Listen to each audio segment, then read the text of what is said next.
Unang-una, hihiling ko lang po, pwede ho bang palakpakan po natin, ipakita natin dito sa Lipa, ang ating pong pasasalamat na tayo po ay dinalaw ng iba't ibang mayor ng bayan ng lalawigan ng Batangas. Palakpakan naman po natin sila.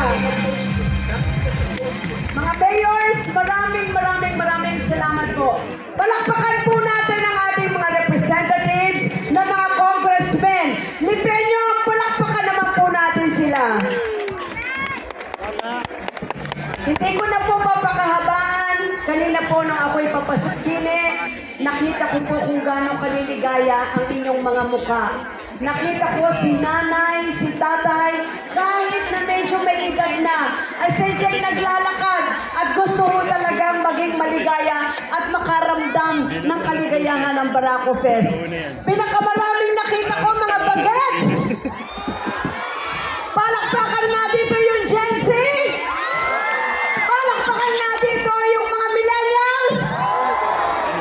Okay, ganito po, mabilisan lang. Sa inyo pong lahat mga Lipeño, ang utang na loob ko po mula 1998, pinagkatiwalaan po akong maging mayor, pinagkatiwalaan pong maging governor, pinagkatiwalaan pong mga congresswoman. Ngayon po, sa inyong lahat, sa pangalan po ng mga ginagalang nating mayors, nahilingan po uli akong tumakbo bilang governor. Gusto nyo ho ba? Gusto nyo ho ba? Gusto nyo ho ba? Maraming salamat po. Hindi ko po ipagkakait na kayo pong lahat ay fix sa pagsilbihan ko po muli mula sa aking puso para sa inyo mga Batanggenyo sa tiwalang ibinigay niyo po sa akin. Pwede ho bang humiling lang ng isa? Pwede ho ba? Pwede ho ba?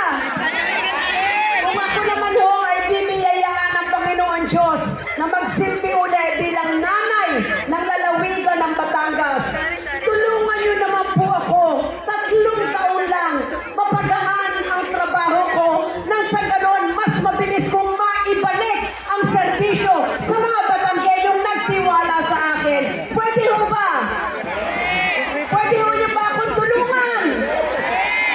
Ang maitutulong niyo po sa akin, mapagaan ang trabaho ko na magkaroon po ako ng kakampi na sangguniang panglalawigan na pangungunahan po ng akin pong Vice Governor. Pwede ho ba? At kaya ko pong panindigan ang Vice Governor ko dahil alam ko siya ho ngayon ang bagong dugo. Siya ngayon ang may bagong enerhiya. Siya ang may mga bagong younger perspektibo para sa buhay, programa at proyekto para sa Batanggenyo, higit sa lahat para sa kabataan. Tayo po ngayon ay nasa mundo na po ng computer.